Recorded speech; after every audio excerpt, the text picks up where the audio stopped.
नमस्कार मेरे प्यारे बच्चों, सब अच्छे होंगे, खुश होंगे, पढ़ाई लिखाई कर रहे होंगे।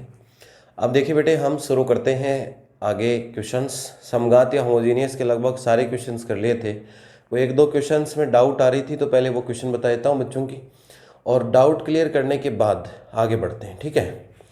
तो देखिए, डाउट देखिए अपना था, क्वेश्चन नंबर मैंने दिया था करने को 12 नंबर। क्वेश्चन नंबर कितना दिया था मैंने करने को? 12 नंबर। एक क्वेश्चन दिया था होमवर्क में, क्वेश्चन नंबर 12। बाकी तो सारे करा दिए मैंने, अनसोल्ड एग्जाम्पल सब हो गए, लेकिन उसमें डाउट आ रही है बच्चों को। देखो बता देता हूँ। Y cube minus 2x², y cube minus 2x² y और dx plus 2xy² minus x³ dy is equal to कितना दे रखा है? 0। यह है y cube minus 2x² d x plus 2xy² minus x³ dy equal to कितना दे रखा है? 0। तो देखिए सॉल्यूशन कैसे करना है सवाल में। सॉल्यूशन देखिए, दिया है या गिवन दैट, दिया है या गिवन दैट, क्या दे रखा है मेरे बच्चों आपको? यहां से देखिए हमें दिया हुआ है वाई क्यूब माइनस 2x² और ये दिखा हुआ आपके पास dx plus 2xy² minus x³ और into dy that is equal to 0। यही तो दिया हुआ बच्चों। अब देखिए बेटा, हम इसमें क्या करने वाले हैं कि सबसे पहले कोई भी सवाल है उसमें बनाते हैं dy/dx। आसान रहेगा सवाल। तो देखिए, ये इसको लिख सकते हैं वाई क्यूब माइनस 2x² और ये हो गया dx प्लस। अब इस वाले पार्ट को हम उधर लेके जाते हैं, इस वाले पार्ट को उधर लेके जाते हैं, तो माइनस ये हो गया 2xy² माइनस x³ और ये हो गया dy, ठीक है। अब देखिए dy/dx करते हैं इसमें, तो ये हो गया dy/dx। तो ये बन गया आपके पास y cube minus 2x² minus लगी गया, ये नीचे आ गया इसके, तो नीचे आ गया तो कितना हो गया? 2xy² माइनस कितना हो गया बच्चों? x³। अब यहां से देखिए 3 पावर, 2 और 1 3 पावर, 1 और 2 3 पावर और कितनी पावर? 3 पावर। तो हर एक पद में चरों की घातों का योग या सम ऑफ डिग्री ऑफ वेरिएबल्स या पावर्स ऑफ डिग्रीज देखें, वेरिएबल्स की अगर डिग्री देखें तो सबकी घात कितनी है? एक एक पद या टर्म में, यहाँ 3 है, यहाँ 2 और 1 3 है, 1 और 2 3 है और कितनी है? 3 है। तो क्या लिखेंगे? समीकरण 1 तृतीय घात का, समीकरण 1 तृतीय घात का समघात अवकल समीकरण है। तृतीय घात का समघात अवकल समीकरण है। तृतीय घात का समघात अवकल समीकरण है। Equation first is third degree, equation first is third degree homogeneous, third degree homogeneous differential equation, third degree homogeneous differential equation. तो जब होमोजीनियस हो जाता है तो मान के क्या चलते हैं? y इक्वल टू कितना? vx, और इसको देते हैं इक्वेशन नंबर सेकंड। यहाँ फिर करते हैं dy/dx equal to v plus x और ये हो गया आपके पास dv/dx। इक्वेशन नंबर कितना हो गया? थर्ड। अब क्या करेंगे बच्चों? सेकंड और थर्ड की वैल्यू, सेकंड और थर्ड की वैल्यू हम किस में रखने वाले हैं? फर्स्ट में। सेकंड और थर्ड की वैल्यू हम किस में रखने वाले हैं? फर्स्ट में। यही काम करने वाले जो पीछे के हर एक सवाल में हम करते आ रहे हैं कि y की जगह तो कितना रखना है? vx, और dy की जगह कितना रखना है? v plus x dv/dx। यही तो रखते हैं। समीकरण इक्वेशन सेकंड थर्ड के मान फर्स्ट में रखने पर, putting values of second third in first, second third की वैल्यू किस में रखने वाला हूँ? फर्स्ट में, ठीक है। तो देखिए सेकंड थर्ड की वैल्यू जब मैं फर्स्ट में रखूंगा तो देखो क्या बनेगा हमारे पास? dy/dx कितना बनेगा? v plus x dv/dx। तो ये हो गया आपके पास v प्लस एक्स dv/ कितना हो गया? dx that is equal to minus, तो माइनस y³ की जगह कितना आएगा? v³ x³ माइनस 2x² और ये कितना हो गया? vx। नीचे देखिए 2xy² देखो हो गया v² x² माइनस ये कितना हो गया? x³। ऊपर नीचे से देखो कॉमन क्या आ रहा है आपके पास? x³ कॉमन आ रहा है। ऊपर नीचे से क्या कॉमन आ रहा है मेरे बच्चों? x³ कॉमन आ रहा है, तो x³ कॉमन लेंगे। कॉमन लेके दोनों तरफ क्या हो जाएगा? कैंसिल हो जाएगा ऊपर नीचे से। तो ये बन गया आपके पास v प्लस एक्स dv/ कितना हुआ? dx माइनस ये तो हो गया आपके पास v³ माइनस 2v और नीचे देखूँ तो ये हो गया 2v² और ये कितना हुआ? -1। v³ माइनस का 2v² माइनस 1, यही बना बच्चों। अब क्या करते हैं? इस v को एक तरफ कर लेते हैं, तो ये बन गया आपके पास एक्स डी वी अपॉन कितना डी एक्स, माइनस का वी क्यूब माइनस कितना हो गया 2v, और ये हो गया 2v स्क्वायर माइनस 1, और ये कितना हुआ आपके पास माइनस v। यहाँ से देखिए एक्स डी वी अपॉन कितना हुआ डी एक्स, एलसीएम ले लीजिए, ये हो गया 2v स्क्वायर माइनस पूरे का बाहर कर लेता हूँ 2v स्क्वायर माइनस 1, ठीक है। ये तो हो गया v क्यूब माइनस कितना 2v, ये हो गया प्लस माइनस तो बाहर आ गया बच्चों, प्लस कितना हो गया 2v क्यूब, प्लस कितना हो गया आपके पास 2v क्यूब हो गया, और ये हो गया माइनस, ये प्लस था तो माइनस का कितना हो गया v। यहाँ से देखें तो ये हो गया x डी वी अपॉन कितना हुआ d x, that is equal to minus, यहाँ से देखिए ये हो गया 3v क्यूब और माइनस का कितना हो गया 3v, नीचे देखो बच्चों तो कितना हो गया 2v स्क्वायर, और ये कितना हुआ माइनस 1। यहाँ तक किया सबने, तो नोट कर लीजिए यहाँ तक, फिर आगे सोल्व करते हैं इसको।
अब देखिए बच्चों यहाँ तक जब नोट कर लेंगे या सोल्व कर लेंगे तो देखिए इसको कैसे करें आगे। यहाँ से देखो -3 तो इधर ले लो, छोड़ दो इसको यहीं, और ये हो गया v स्क्वायर माइनस वी, और नीचे लिख सकते हैं इसको 2v स्क्वायर माइनस 1, 3 भी कॉमन ले लिया मैंने इसमें से, तो v स्क्वायर ने v क्यूब माइनस v, और नीचे कितना है 2v स्क्वायर कितना हो गया -1, यही तो हुआ। अब देखो इसको आगे सोल्व करते हैं।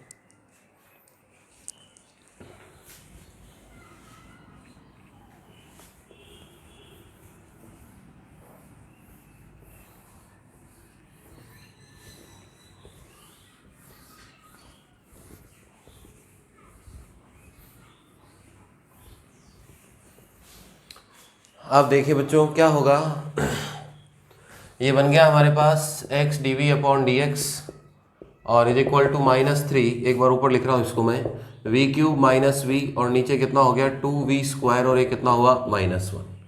v वाले जितने भी पद या टर्म्स हैं वो किसके पास लगाते हैं बच्चों, dv के पास, और dx और x को कहाँ भेज देते हैं नेक्स्ट साइड में। तो देखिए क्या बना हमारे पास, ये हो गया 2v स्क्वायर -1, नीचे हो गया v क्यूब माइनस वी, और ये हो गया आपके पास dv, ये हो गया -3 dx अपॉन कितना हो गया x।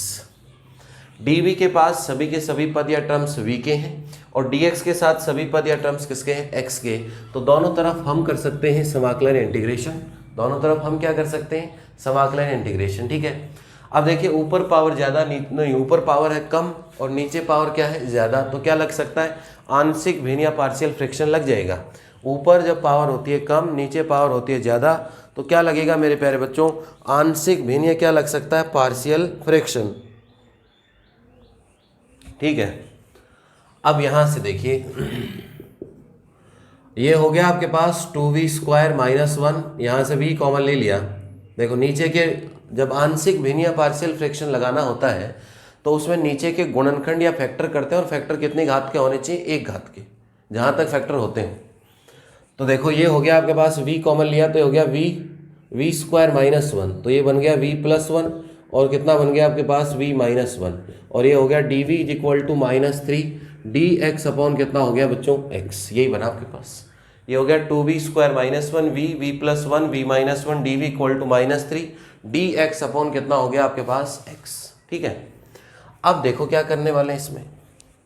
अब देखो एक तो जो डायरेक्ट मेथड होता है कि एक को रख लेते हैं 0, यहीं से देख लेते हैं, उसमें देखो आपका मैं तो कर दूंगा डायरेक्ट मेथड से, बहुत 1 मिनट में हो जाएगा, लेकिन फिर आपके रोजाना की कौन से की तो वैल्यू रखनी है, कौन से को हम छुपाते हैं, कौन से को अलग रखते हैं, जिसमें वैल्यू हम नहीं रखते, तो थोड़ा सा आपकी कन्फ्यूजन रहेगा और एग्जाम में गलत होने की संभावना रहेगी।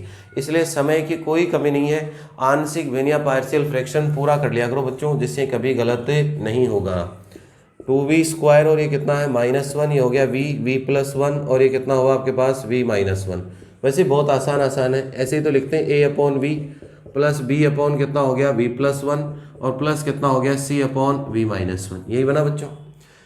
अब देखिए लेंगे एलसीएम, तो ये हो गया v+1 और ये कितना हुआ v-1, क्या बनेगा आपके पास a v+1 v-1 plus b v और क्या बनेगा v-1, और क्या बनेगा c v और कितना होगा v+1। इधर 2v² माइनस 1, नीचे यही सेम आएगा तो सेम हट जाएगा, तो ये बनेगा, ये समीकरण बनेगा आपके पास। अब इस समीकरण में 3 वैल्यू निकालनी है, तो 3 वैल्यू निकालेंगे और दिखाओगे एग्जाम में तो भी अच्छा लगेगा साइड में, जबकि हाँ भाई पूरे प्रोसीजर के साथ किया है। ठीक है, न कोई गलत होने का चांस है। यहाँ हम तो लिख देंगे भाई इसकी वैल्यू 1 में वैल्यू रखेंगे, 2 को छुपा देंगे, 1 का रिजल्ट आ जाएगा टुकड़ों में, लेकिन वो थोड़ा सा आपके लिए फिर एग्जाम तक याद रह पाना थोड़ा सा काम मुश्किल। हर साल बताते हैं बताने को, लेकिन अब बेसिक से किया करो। ठीक है, अब देखिए बच्चों क्या करने वाले हैं अपन इसमें, ऐसी वैल्यू रखो कि 0 बनते जाएं। तो एक बार तो रख लो v = 0, v = 0 रखूंगा। जैसे ही हम v = 0 इसमें रखेंगे, जैसे ही हम v = 0 इसमें रखेंगे, तो देखो ये 0 हो जाएगा, ये 0 हो जाएगा, ये 0 ये 0, तो यहाँ से बचेगा -1, ये 0 तो ये इधर बचेगा -1, ऐसे बचेगा -1 और ये -a, तो a = कितना हो गया आपके पास 1, a = आपके पास कितना हुआ 1। भाई दोबारा रख के देख लीजिए, ये 0 ये 0 ये 0 पूरा, ये पूरा 0, तो यहाँ से -1 बच गया, इधर 0 तो ये बच गया। एक बार v = कितना रख लो इसमें +1, +1 रखेंगे तो ये 0 ये 0, यहाँ रखेंगे 1, तो 1 और 1 2, तो ये हो गया 2c, इधर रखूंगा +1, तो 2 - 1 बचेगा, 1 बराबर कितना हो गया 2c, तो c = कितना हो गया 1/2।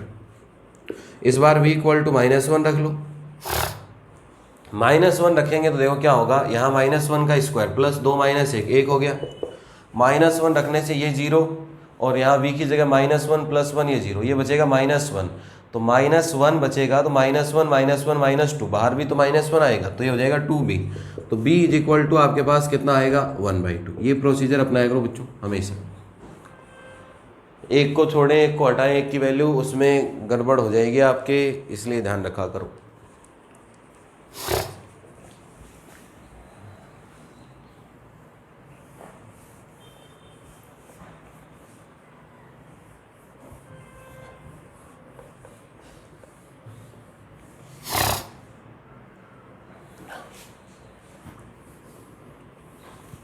अब देखिए बच्चों क्या होगा, इसमें आगे बढ़ते हैं। 3 टुकड़े हो जाएंगे इसके।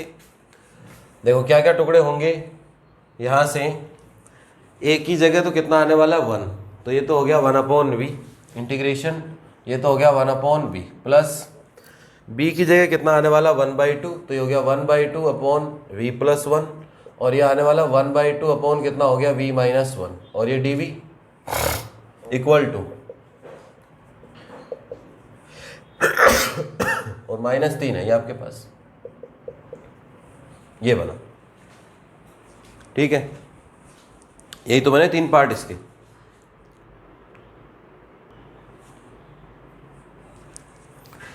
अब देखिए इसका करना है समाकलन या इंटीग्रेशन।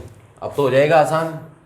ये तो हो गया आपके पास कितना, log v प्लस 1/2, ये हो गया log v प्लस 1 प्लस 1/2, ये हो गया log v माइनस 1, और इक्वल टू में कितना हो गया -3 log x, और प्लस कांस्टेंट भी कितना लगा लो, log c, क्योंकि सारे ही log में आ रहे हैं तो कांस्टेंट भी क्या पुट कर लेंगे, log c। ठीक है, अब यहाँ से देखो मेरे बच्चों, समझिए चीज़ों को।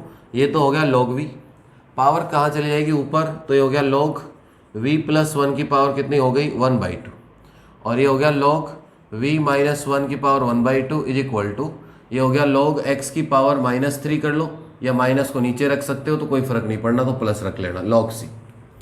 यहाँ से देखिए सारे प्लस में है तो ये हो जाएगा log v प्लस 1 की पावर 1/2 और v माइनस 1 की पावर 1/2, इधर भी प्लस में ही है, या माइनस में रखो तो वो नीचे आ जाएगा, एक ही बात है। तो ये हो गया c इंटू एक्स की पावर कितना, -3। इधर देखिए बच्चों, दोनों तरफ एंटी लॉग से लॉग हट गया आपके पास। फिर अब देखिए इसको ऐसे लिख सकते हैं, v, इस पावर को तो भूल जाओ, अंदर देखो a plus b a minus b, तो a square minus b square, power कितनी हो गई, 1/2, और इसको भी लिख सकते हैं c अपॉन एक्स क्यूब। अब v, क्योंकि v की वैल्यू रख दो, v इक्वल टू कितना मान के चलिए, y अपॉन एक्स लेके चलिए हम, तो v इक्वल टू कितना होगा, y upon x, y square upon x square minus 1 की पावर 1/2, और ये हो गया c अपॉन एक्स क्यूब। यहाँ से देखो दोस्तों, y square minus x square की पावर 1/2, एक्स के ऊपर पावर 1/2 लगेगी, एक्स स्क्वायर, तो एक्स बचेगा, एक एक्स स्क्वायर उधर से कैंसिल हो जाएगा, तो हो जाएगा c अपॉन एक्स। इसको इधर ले आएंगे तो हो जाएगा एक्स वाई, और ये अंडर रूट लिख दो चाहे इसको, y square minus x square equal to कितना, c। यही आपका रिजल्ट है। तो ये जो डाउट थी क्वेश्चन नंबर 12 में कई सारे बच्चों के, तो सारे सवाल हो गए। बिल्कुल डाउट के साथ चलूंगा भाई, बिल्कुल घबराने की कोई समस्या नहीं है। आप देखिए चैप्टर में 3 पॉइंट कर लिए, ए एक्सरसाइज बी सी, एक एक सवाल किया कि नहीं किया, किया है। किसी भी बच्चे की कोई डाउट रह रही के पीछे नहीं रह रही, तो बिल्कुल मस्त पढ़िए, अपना अंदाज ही अलग है। ठीक है,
लिख लिया बच्चों सबने, नोट कर ही लिया होगा सबने अच्छे से, पूरा क्वेश्चन समझ में आया होगा सबको। अब देखो आगे बढ़ते हैं।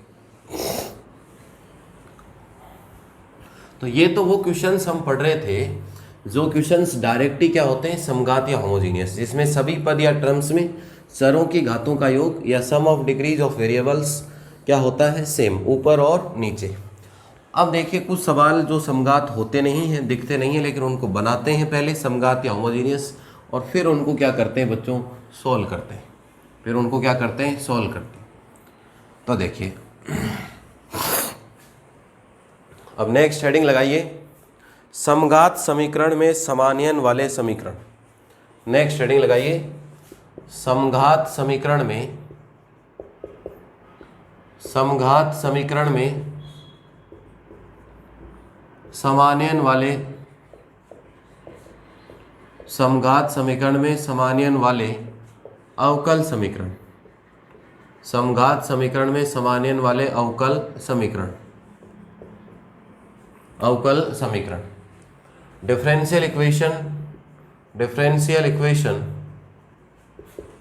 Differential equation reducible to, differential equation reducible to homogeneous, homogeneous equation, differential equation reducible to homogeneous equation. लगाओ हेडिंग लगाओ, फिर मतलब समझते हैं मीनिंग क्या है हेडिंग का, और फिर आगे बढ़ते हैं बच्चों।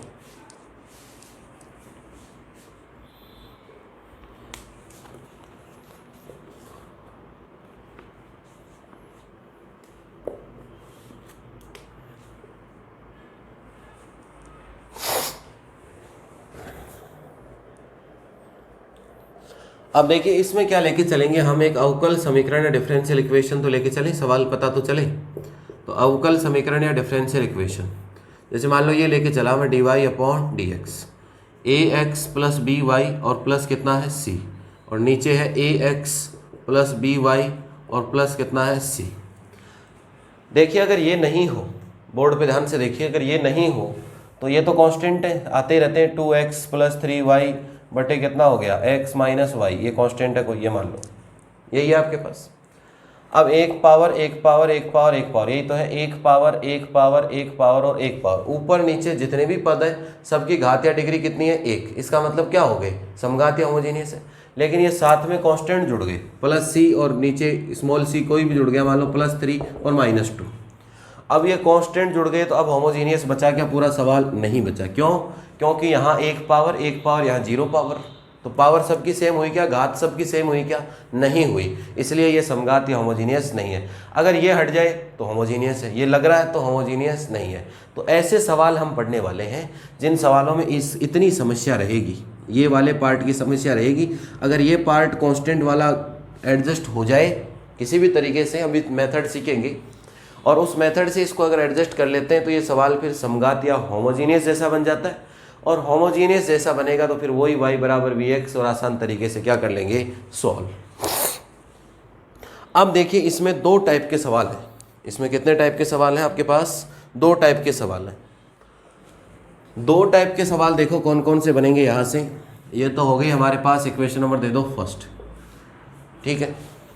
ये समघात या होमोजीनियस है क्या, अरे समघात या होमोजीनियस है क्या, नहीं है।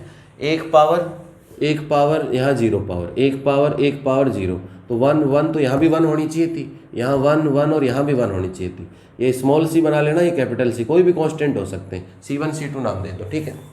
अब इन सवालों को सोल्व करने के कितने तरीके हैं, 2। कितने मेथड हैं, 2। अब बोलो गुरुजी पता कैसे चलेगा कौन सा तरीका लगाना, अभी बताते हैं। फिर पता कैसे चलेगा कौन सा तरीका लगाना है, तो तरीका लगाने का तरीका है, देखो एक तो होता है इसमें केस फर्स्ट।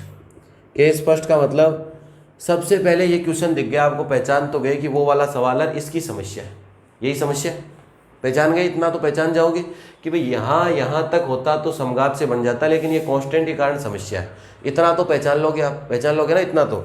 इतना पहचानने के बाद क्या करना आपको बच्चों, फिर ये देखना आपको कि ये x के जो गुणांक है कांस्टेंट, इसका रेशियो देखना a/a, और y के साथ जो ऊपर नीचे लगा हुआ इसका रेशियो देखना b/b।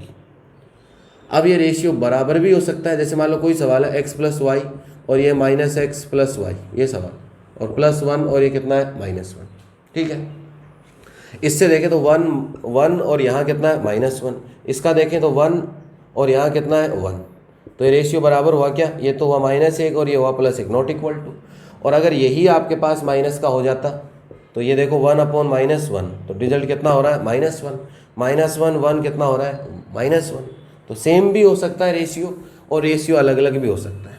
तो दो मेथड है। सबसे पहले तो सवाल की पहचान होनी चाहिए कि समघात में कौन सा सवाल है, समानियन वाला, कि इसको समघात की तरफ ले जा सकते हैं, रिड्यूस कर सकते हैं। रिड्यूसिएबल टू कौन सी इक्वेशन है, होमोजीनियस इक्वेशन, ठीक है। अब देखिए हम इसमें क्या करेंगे, A/A that is equal to B/B, ratio देख लिया। अब किसी सवाल में तो ये इधर का और इधर का रेशियो बराबर आ सकता है और किसी में बराबर नहीं आ सकता। तो जब रेशियो बराबर आता है तो एक मेथड है, और जब रेशियो बराबर नहीं आता तो सोल्व करने का दूसरा मेथड है। अब देखिए जब रेशियो बराबर आ जाता है, पहला केस हम कौन सा पढ़ रहे हैं कि जब रेशियो क्या आ जाए बराबर, A/A is equal to B/B, ratio क्या आ जाए बराबर। तो उस वाले केस में क्या करना, पहले इसको सीख लेते हैं और फिर वो केस सीखेंगे जब रेशियो बराबर नहीं हो तो क्या होगा, ठीक है। अब इसमें आपको कुछ भी करने की आवश्यकता नहीं है, डायरेक्ट हम किस पे आएंगे, डायरेक्ट हम किस पे आने वाले हैं, सवाल पे। अरे डायरेक्ट हम किस पे आने वाले हैं, सवाल पे। बिल्कुल कोई तरीका, किसी मेथड की आवश्यकता नहीं है, डायरेक्ट मैं किस पे आने वाला हूँ, सवाल पे। सवाल पहले कौन से केस के करूँगा, केस फर्स्ट के, जिनमें रेशियो क्या चलता हो बराबर।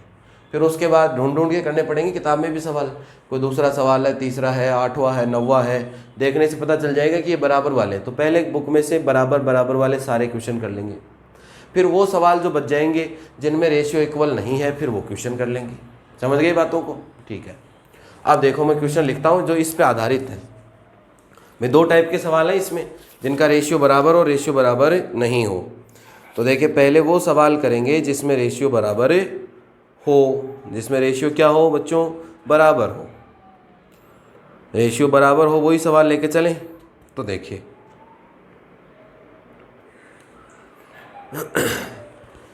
यहाँ तक नोट कर लो, हम कौन सा केस पढ़ने वाले हैं, केस फर्स्ट पढ़ रहे हैं, जिसमें रेशियो क्या हो, सारे के सारे इक्वल हो, जिसमें रेशियो सारे के सारे क्या हो, इक्वल हो, ठीक है बच्चों। अब देखिए कैसे करने, कोई मेथड रखने की आवश्यकता नहीं है, मैं डायरेक्ट सवाल कराऊंगा, सवाल से ही सीख जाओगे। एक सवाल ध्यानपूर्वक देख लो, नोट वोट बंद करना बंद कर दो और बाद में लिख लेना, और बाद में क्वेश्चंस भी कर सकते हैं, ठीक है। देखिए बच्चों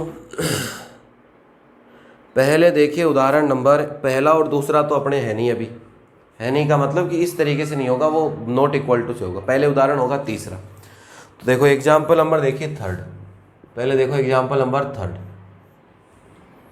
नंबरिंग अलग अलग हो सकती है, अलग अलग बुक में, बाकी सवाल कम नहीं कराऊंगा, ज़्यादा ही कराऊंगा बच्चों, जितने किताब में है ना उससे ज़्यादा भले ही करा दूंगा। 4x + 6y और प्लस कितना है 5, ये दे रखा आपको dy माइनस, यहाँ से दे रखा 3y + 2x, 3y + 2x + 4, और ये दे रखा dx इक्वल टू कितना 0, ठीक है। अब भाई कोई सपना तो आता नहीं हमें, न हमें देखने से इतना को पता चलता कि कौन सा मेथड लगेगा, इसलिए मैं पहले दिन से कह रहा हूँ आपको कि सबसे पहले सवाल में क्या बनाया करो, सबसे पहले सवाल में क्या बनाया करो, dy/dx बनाया करो। सबसे पहले सवाल में क्या बनाया करो, dy/dx। जैसे ही आप सवाल में dy/dx बना लोगे तो आपके सवाल की स्थिति क्लियर हो जाएगी कि कौन सा मेथड इसमें लगेगा, कौन सा मेथड मैं इसमें लगाऊं या कौन सा मेथड मैं इसमें नहीं लगाऊं। अरे भाई स्थिति क्लियर हो जाएगी ना कि भाई सवाल में dy/dx जैसे ही हम बना लेते हैं तो सारी चीज़ें क्लियर हो जाती हैं कि चर पृथक्करण या वेरिएबल सेपरेशन लगेगा कि नहीं लगेगा, या फिर कौन सा मेथड लगने वाला है, समघात या होमोजीनियस, या फिर समघात में बनाने वाला मेथड लगेगा कि नहीं लगेगा। तो देखिए बच्चों क्या करें इसमें, सॉल्यूशन देखो बच्चों, बहुत आसानी से समझना इसको, कोई नई तकनीकी काम में नहीं लूँगा। देखो कितना आसान बनाऊंगा। सबसे पहले वही पूरा लिखा करो चीज़ों को, जिससे शुरू से आदत रहेगी लिखने की तो एग्जाम बेहतर रहेगा। दिया है given that 4x + 6y + 5dy। ऐसे तो इस बुक का कोई भी ऐसा सवाल नहीं है जो मैं 1 मिनट के अंदर अंदर नहीं कर सकता हूँ, चाहे सवाल छोटा हो चाहे बड़ा हो। विदिन 1 मिनट ये मेरा चैलेंज है कि पूरी बुक में चाहे कोई सा भी सवाल हो, पहली एक्सरसाइज से लेके लास्ट एक्सरसाइज तक उस सवाल को 1 मिनट में मैं कंप्लीट कर सकता हूँ अगर मुझे आंसर ही निकालना हो तो, विद इन 1 मिनट। समझ रही बात? 1 मिनट कितनी होती है जिसमें हमसे सवाल नहीं लिखा जाता, उतनी देर में मैं पूरे आंसर निकाल सकता हूँ विद इन 1 मिनट, पूरी बुक में कोई सा भी क्वेश्चन हो। लेकिन चीज़ों को धीरे धीरे समझना है, वहाँ कोई ऑप्शनल वाली एग्ज़ाम नहीं देनी, ABCD तुक्का नहीं मारना, वहाँ लिख के पूरी चीज़ें बतानी है। लिखने के भी मार्क्स होते हैं, आंसर के भी मार्क्स होते हैं, दोनों चीज़ों के नंबर होते हैं। अब कोई ऑब्जेक्टिव वाली एग्ज़ाम थोड़ी है, तो इसलिए एक एक चीज़ को लिखते हुए चला करो। शुरू से लिखते रहोगे तो एग्ज़ाम में आदत बनी रहेगी और उसी फ्लो में लिख दोगे, ठीक है। नहीं, एग्ज़ाम में कुछ बच्चे क्या करते हैं, लिखने की नई कोशिश करते हैं कि सर ने कहा था ऐसे ऐसे लिखना है। अब वो ऐसे ऐसे लिखने के चक्कर में उस ऐसे ऐसे में रह जाते हैं और जो क्वेश्चन का वास्तविक उत्तर है वो गलत कराते हैं फिर। इसलिए हमेशा से लिखा करो शुरुआत से। बाकी देखो मैंने क्या कहा कि सवाल में सबसे पहले क्या बनाओ मेरे बच्चों, dy/dx। क्या बनाओ भाई? dy/dx बनाओ। dy/dx बनाएं तो क्या करें, इसको उधर भेज दो और dx इधर ले आओ। तो ये हो गया आपके पास 3y + 2x + 4, और यहाँ से देखें तो ये हो गया 4x + 6y, 4x प्लस कितना हो गया 6y और +5, ये दिया हुआ 3y + 2x। अब देखिए इस सवाल में थोड़ा सा चक्कर और डाला हुआ आपके लिए कि कोई ना कोई तो फंसेगा ही चक्कर में। चक्कर क्या है सवाल में? बोले सर सवाल में 1 पावर 1 पावर 1 पावर और ये कांस्टेंट आ रहे हैं, इसका मेथड तो ये लगने वाला आप वाला ही। तो बोले सर ने बताया था कि अनुपात देखा करो ऊपर नीचे। अब हम आँख तो बंद रखते ही हैं, रखते हैं ना पढ़ते समय, और कामों में तो पूरी चौकसी रखते हैं पूरा, और पढ़ते समय आंखें बंद रखते हैं अपन, है ना, ऐसा ही तो करते हैं। तो अब क्या करते हैं हम, ऐसे ऐसे रेशियो देखते हैं 3/4 और इसका रेशियो देखते हैं 2/3 2/6। बोले ये तो अनुपात बराबर नहीं आ रहा दोनों का। अब इन सवालों में गलती क्या करवाता है, वो पहले y लिख देता है और बाद में x लिख देता है। आप देखियो कि सबको, आपको भी तो पहले x होना चाहिए, तो x को इधर लिख लो और y को इधर लिख लो, जिससे कि सवाल सही हो जाए आपका। ये चीज़ बहुत इंपॉर्टेंट है इन सवालों में, पूरा आते आते भी गलत हो जाता है। जल्दबाजी में क्या करते हैं हम, और वो इतना काम कर देता है आपकी सुविधा के लिए कि y इधर लगा देता है और x इधर, हम डायरेक्ट ही रेशियो ले लेते हैं, ऊपर y नीचे x। ऐसे थोड़ी अनुपात बताया, मैंने तो बताया था x वाले गुणांक या कोफिशिएंट का रेशियो लेना है, और किसका रेशियो लेना है, y वाले गुणांक या कोफिशिएंट का रेशियो लेना हमें। तो देखो बच्चों इसी सवाल को ऐसे लिख लो, यहीं लिख लिया करो। ये हो गया 2x + 3y और +4, और नीचे है 4x + 6y और +5। अब देखो इसका रेशियो, इधर तो आ रहा 2/4 और इधर आ रहा 3/6, यही 1/2 ये होना और 1/2, तो रेशियो क्या आ गया बराबर। ये काट के रेशियो दिखाने की आवश्यकता नहीं है, ये काट के रेशियो दिखाने की आवश्यकता नहीं है, बराबर आ रहे हैं दोनों के। तो सिर्फ यहीं इतना लिख दिया करो ब्रैकेट में कि a/a = कितना है b/b, बस समझ जाएंगे हम। बस यहीं लिख दिया करो, थोड़ी और जगह थोड़ा आगे लिख दिया करो, a/a = b/b, समझ जाएंगे बस कि रेशियो बराबर। ये मत दिखाया करो 2/4 = 3/6, सबको मालूम है ये 1/2 और कितना आने वाला है 1/2। अब देखिए जब रेशियो बराबर आ जाता है, जब रेशियो बराबर आ जाता है तो प्यारे बच्चों रेशियो उसी स्थिति में बराबर आएगा जब यहाँ से इन दो में से या इन दो में से कुछ ना कुछ कॉमन आएगा, कॉमन आएगा और कॉमन आके ऊपर नीचे एक जैसा बन जाएगा। रेशियो उसी स्थिति में 100% है, या तो पहले से देखो जो ऊपर है वही नीचे दिखेगा आपको। जैसे कई सवाल ये है x + y - 1, ये है x + y + 1, ये भी सवाल आएगा आगे। अब इसमें देखो 1 1 1 और 1 बराबर है, तो इसमें तो ये सेम है दोनों ऊपर और नीचे, कुछ में तो डायरेक्ट ही सेम दिख जाएगा ऊपर नीचे, और कुछ में डायरेक्ट सेम नहीं दिखता, तो देख लिया करो या तो इन दो में या इन दो में कुछ ना कुछ क्या आने वाला है, कॉमन आने वाला है। तो कॉमन इसमें से आएगा, 2 कॉमन आ रहा है, 2 कॉमन आने के बाद ये बच गया 2x प्लस कितना हो गया 3y, बन गया ऊपर नीचे सेम एक जैसा, और प्लस कितना हो गया 5, प्लस कितना हो गया मेरे बच्चों 5 हो गया अपने पास, ठीक है। अब क्या करते हैं, जब सेम आ गया कॉमन, ये सेम उसी सवाल में आएगा जिसमें रेशियो बराबर होंगे, जिसमें रेशियो बराबर नहीं होंगे उसका दूसरा मेथड है बच्चों, वो बाद में सीखेंगे, पहले एक एक चीज़ तो सीख लें अपन। अब देखो या तो पहले से ही सेम दिखेंगे ऊपर नीचे, या पहले से जब सेम नहीं दिखते और अनुपात या रेशियो बराबर हो तो फिर कुछ ना कुछ ऊपर या नीचे कॉमन ले लिया करो, तो वो सेम दिखने लग जाएंगे। अब जो सेम दिख जाता है, अब जो सेम दिख जाता है उसको मान लिया करो, इसको तो इक्वेशन फर्स्ट दे दिया करो। जो सेम दिख जाता है उसको मान लिया करो डब्लू। किताब में डब्लू ही मान रखा है तो डब्लू मान देता हूँ, जिससे कि आपके कन्फ्यूजन नहीं हो। टी मान लो, डब्लू मान लो, उससे कोई फर्क नहीं पड़ना। ये मान लिया 2x प्लस कितना हो गया 3y, जो सेम है उसको क्या मान लेते हैं, डब्लू नाम दे देते हैं।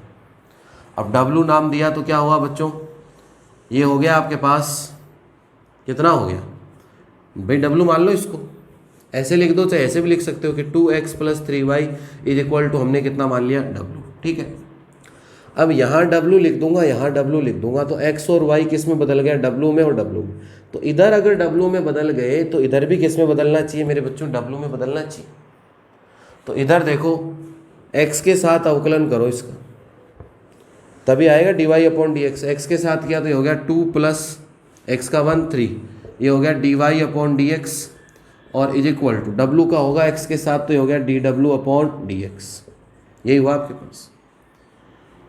यहाँ से देखिए वैल्यू मिलने वाली है किसकी, d y upon d x चाहिए मुझे तो d y upon d x क्या होगा, ध्यान से देखना। ये तो हो गया डी डब्लू अपॉन डी एक्स, 2 उधर चला गया तो -2, ये 3 गुणा में था तो 1/3। अब इसको दे दो इक्वेशन नंबर 2 और इसको दे दो इक्वेशन नंबर 3। दोबारा से कह रहा हूँ बच्चों, जब रेशियो, सवाल तो ये हो ही गया, यहाँ तक होता तो होमोजेनियस से हो जाता, अब कांस्टेंट आ गए इसलिए होमोजेनियस से नहीं होगा। सुन ली सबने बात। इसके बाद में देखते हैं अनुपात या रेशियो। तो x x का देखा करो, y y, अब आगे पीछे लिख के थोड़ा कंफ्यूज कर देगा और गलत करवा देगा आपका सवाल। 2/4 3/6 1/2 1/2 दोनों तरफ सेम आएगी, तो बस इतना ही लिख दिया करो कि सेम है अनुपात। ठीक है, ये ऊपर नीचे लिखने से कोई फर्क नहीं पड़ेगा कि ये कांस्टेंट a नीचे लिख दो, किसी को भी ये भी कह सकते हैं। ठीक है, जब सेम होगा तो ऊपर नीचे यहाँ सेम बनेंगे, कुछ में तो डायरेक्ट ही सेम दिखेंगे, कुछ में जैसे इसमें 2 कॉमन लेके सेम बन गया। जो सेम बनता है उसको कोई नाम दे लो, डब्लू दे लो, बुक में डब्लू दे रखा है, टी दे लो, कोई भी नाम मान सकते, कोई इशू नहीं है। तो इनकी जगह तो डब्लू लिखा जाएगा एक्स वाई में, तो इधर भी तो लिखा जाना d y upon d x. तो इसका अवकलज कर लो एक्स के साथ डेरिवेटिव, तो 2x का तो 2 हो गया, 3y का 3, y का d y upon d x हो गया। डब्लू का मेरे बच्चों कितना हो गया, डी डब्लू अपॉन डी एक्स हो गया। यहाँ से वैल्यू चाहिए d y upon d x, तो वो निकाल ली।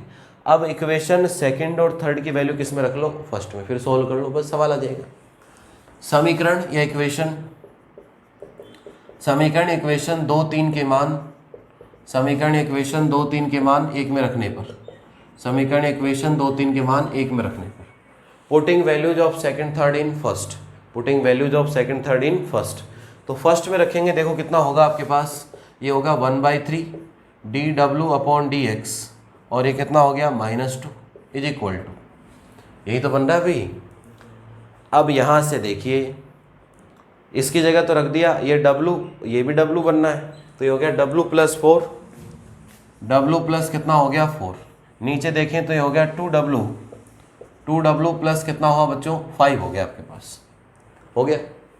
अब देखो थोड़ा ठीक कर लेते हैं, इस 3 को उधर भेज लो, तो ये हो गया डी डब्लू upon d x -2 W plus 4, ये 3 उधर चला गया तो ये 3w, और ये 4 गुणा 3 कितने हो गए 12, और नीचे देखो बच्चों कितना हो गया,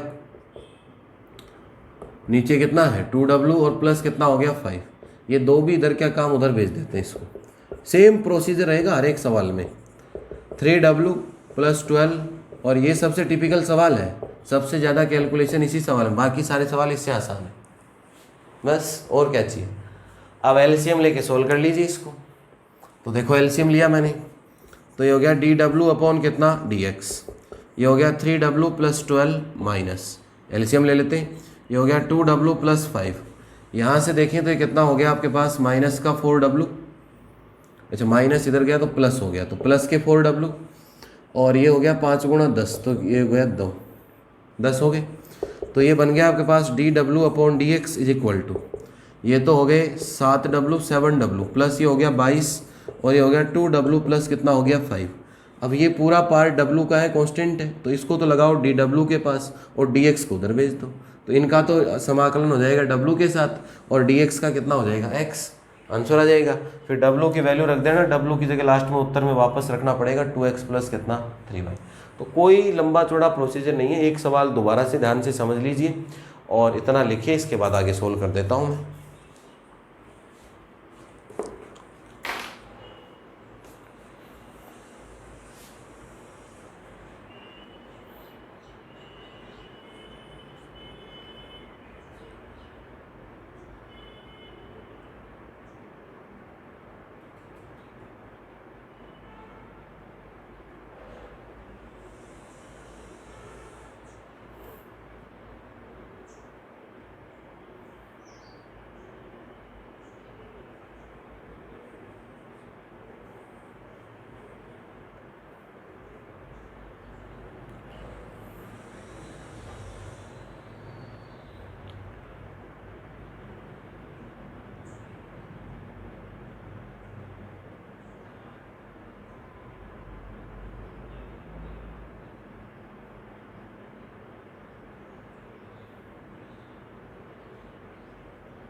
अच्छे से समझिए, है ना।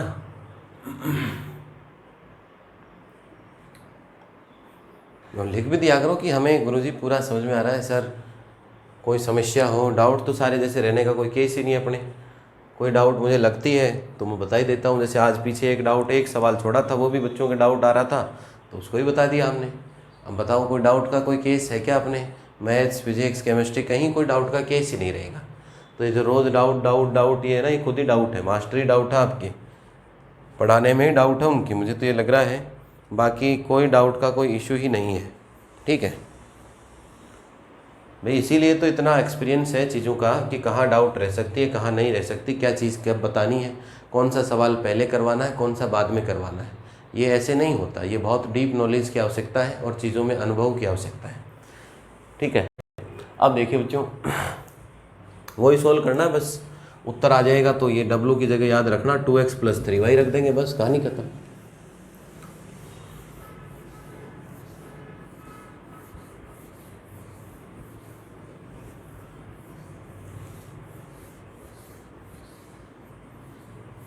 तो देखो W वालों को DW के पास लगाते हैं तो क्या बनने वाला हमारे पास, ये बनने वाला बच्चों, इधर आएगा तो ये बन जाएगा आपके पास 2W और प्लस कितना हो गया 5, नीचे हो गया मेरे बच्चे 7W प्लस कितना हो गया 22, और ये हो गया DW = dx, उधर चला जाएगा तो ये हो गया dx।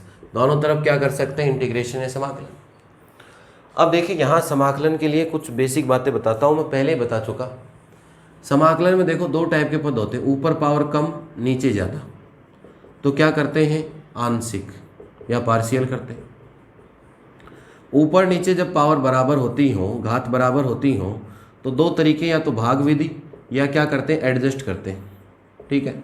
और जब ऊपर पावर ज़्यादा हो नीचे पावर कम हो तो समाकलन इंटीग्रेशन करने से पहले भाग देना पड़ेगा, डिवाइड करना पड़ेगा। या तो पार्शियल बराबर हो तो भाग या एडजस्ट, ज़्यादा हो नीचे कम तो भाग देना पड़ेगा। इस सवाल में देखें, यहाँ W की एक पावर अधिक से अधिक और नीचे भी कितनी पावर है, एक। तो दोनों ऑप्शन है, भाग देके भी सोल्व कर सकते हो, एडजस्ट भी कर सकते हो। समझ गए बात को।